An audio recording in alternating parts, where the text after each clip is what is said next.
Vamos iniciar a nossa aula agora? Vamos? Observem a pauta.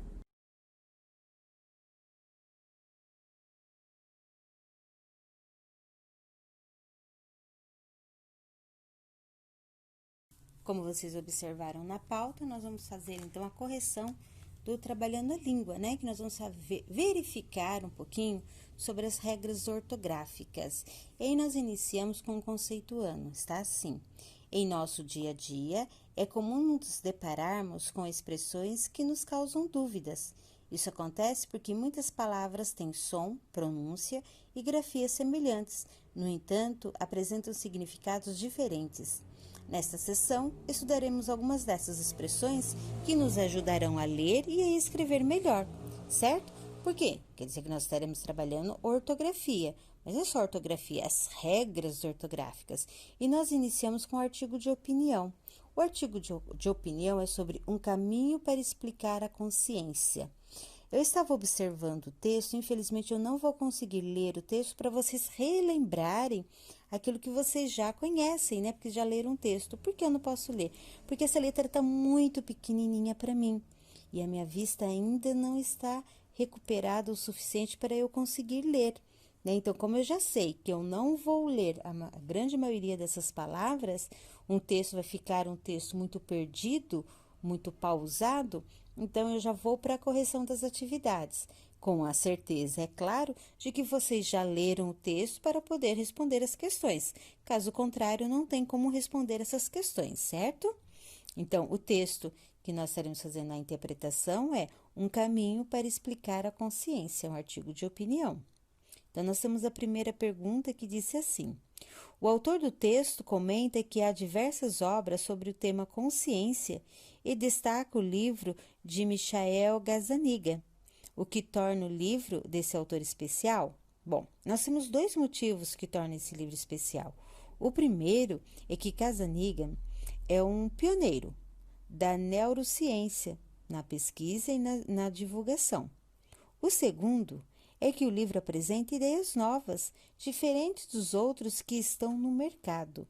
Então, são dois pontos importantíssimos. Identifique no texto um trecho que mostra a opinião do autor em relação à obra de Gazzaniga.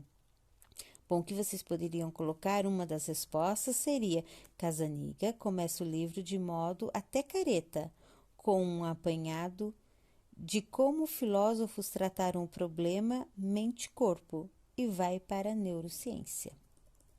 Segunda questão. Agora releia o trecho a seguir. A consciência é um tema em voga. A Amazon americana traz mais de 40 mil livros em que a palavrinha aparece no título, de Conscience Instinctive, O Instinto da Consciência, de Michael Gazzaniga. É mais um deles, mas dois elementos tornam essa uma obra especial, que se destaca em meio ao mar de escritos sobre o assunto. Então, nós temos aqui, as palavras mais e mas apresentam pronúncia e grafia parecidas. Qual delas relaciona ideias contrárias? Explique. Bom, esse está fácil porque nós já estudamos, né, as conjunções coordenadas, e aí nós trabalhamos com as ideias contrárias. Então, a resposta seria mas. Essa palavra relaciona o fato de existirem muitos livros sobre o tema. No entanto, o livro em questão é especial, diferente de todos os outros existentes no mercado. Ok? Próxima. Qual dessas palavras intensifica ou acrescenta uma ideia de quantidade a um termo? Também vocês já conhecem bem. Agora nós estamos falando, né, da conjunção coordenada lá, aditiva. Lembra? Mais. No primeiro caso, mais ressalta a quantidade de livros e no segundo intensifica a ideia que se quer passar do livro em questão. E nós temos aqui, olha, como você viu, a palavra mas é uma conjunção usada para indicar oposição de ideias, contrariedade. Essa palavra pode ser substituída, por exemplo, por outras expressões de igual valor, no entanto, todavia, porém, contudo, etc. Já o termo mais é utilizado ora para intensificar, ora para acrescentar ideia de quantidade, uma informação que pode ajudar a identificar o mais, é que ele é oposto ao termo menos, certo? Bom, aqui estava bem simples porque nós já vimos, né, essas conjunções. Aqui nós temos uma tirinha. Deixa eu ver se eu consigo ler. Puxa, vovó, que nariz, olhos e boca grandes você tem? É para te devorar melhor. Agora, primeiro, né, o lobo sempre mal, agora o lobo sempre mal, com L. Puxa, vovó, que nariz, olhos e boca grandes você tem? Você tá acabando com minha autoestima. A tirinha faz referência ao conhecido conto infantil. Que conto é esse? Difícil, hein? Chapeuzinho Vermelho. Nessa tirinha, o personagem lobo aparece representado de formas distintas. Explique a diferença de comportamento dele nos dois momentos em que aparece. Bom, nós podemos observar que no início o lobo se mostra bastante aterrorizador. Na sequência, mostra não estar se sentindo bem consigo mesmo. Com base na resposta da questão anterior, qual a diferença entre um lobo mau com U e um lobo mau com L? Lobo mau com U é um lobo malvado, perigoso. Lobo mau com L significa que o lobo não está bem, passa por dificuldade. Qual desses termos é um adjetivo e qual é um advérbio? Explique. Então, o mal com U é um adjetivo, pois apresenta uma característica. E mal com L é um advérbio, pois indica uma circunstância. Os termos mal com U e mal com L apresentam pronúncia idênticas e grafia parecidas. Todavia, seus sentidos são diferentes. Mal com U é um adjetivo que significa ruim, maldoso, de má índole. Mal com L é um advérbio usado para indicar uma circunstância de modo, apresentando o estado em que alguém se encontra. Vale ressaltar que mal com U é o contrário de bom e mal com L é o oposto de bem. Esse aqui é um conteúdo que vocês já estão cansados de ver, não é mesmo? O texto a seguir consiste em um trecho de uma crônica que apresenta uma aventura vivida no mar por um pai e seu filho. Leia-o. Vamos ver se eu consigo, tá? A água escorre pelo rochedo e veem que ainda estão ali. E o peixe agora está mais perto, brilhando na última claridade do dia, um peixe lindo de dar dó. Dá para pegar, grita o filho, e o pai diz: Você fica aqui. Enfia a lata numa fenda do rochedo. Olha se vem vindo onda. Vem mais ainda longe. Então vai pé ante pé, agachando um pouco mais a cada passo, até quase tocar o peixe, esquecido da onda, e então, ao ouvir a onda quebrando nas rochas, olha a parede de água quase ali e volta correndo. Vendo que o filho vem ao encontro, é daquelas ondas maiores que vêm depois de uma série de ondas, arrebenta nas rochas e invade o rochedo espumante e, pegando o menino pela cintura, enquanto o pai perde a visão com tanta água esborrifando pelo ar. Quando consegue enxergar de novo, a água está escorrendo de volta para o mar, com a força de um riacho bravo, e ele sente alguma coisa bater na barriga. É o peixe também voltando para o mar. Só aí vê que a onda levou também o filho. Lá está ele se batendo no meio das rochas, por onde o mar recua entre paredes de mariscos. Pulou de ponta, sai perto do filho, vê que outra onda já vem vindo lá atrás. Nada para frente, grita apontando. Vamos furar a onda. Lê o pensamento no olhar do filho. Será que ficou louco? O pai aponta a onda e berra. Nada! E o filho olha a onda, abre a boca, entendendo a respiração. Entendendo e respirando. E começam a nadar de peito e encarando a onda que cresce. A última onda que arrebentamos ainda está recuando e eles vão rápidos levados por ela, de encontro à onda que vem. Já fizeram isso muitas vezes brincando, e o menino não vacila. Continua nadando firme e encarando a onda, que agora se curva, levantando, e chegam ao pé dela quando começa a espumar na crista. Domingos Pellegrini. Nossa, foi difícil ler. O texto é bom, mas a letra é muito pequenininha.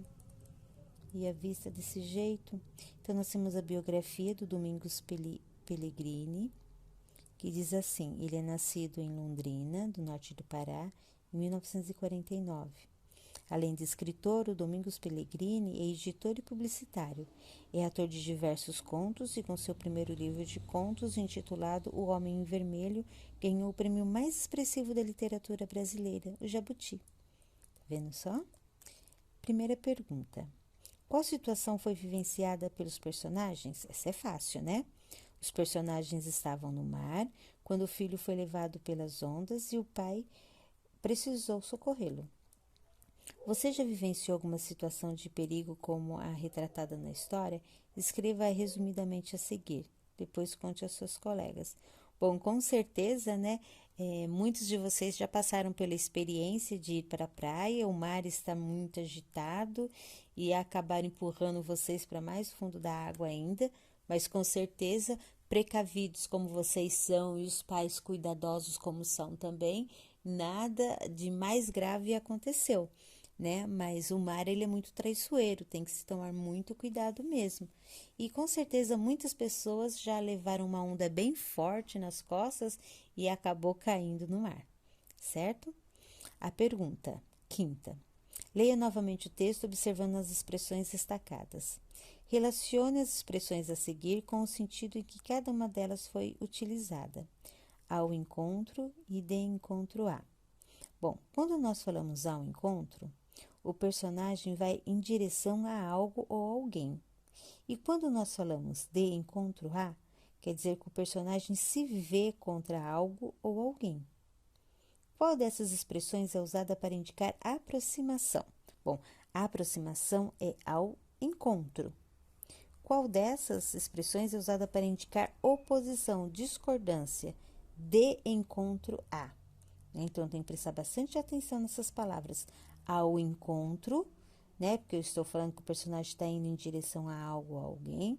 E de encontro a, eu falo que ele se vê em algo, né? Se vê contra algo ou alguém, tá? Como é possível identificar o significado desses termos? Por meio do contexto. Isso mesmo, o contexto é que vai me mostrar. Então, as expressões ao encontro de e de encontro a são graficamente parecidas. No entanto, apresentam sentidos opostos.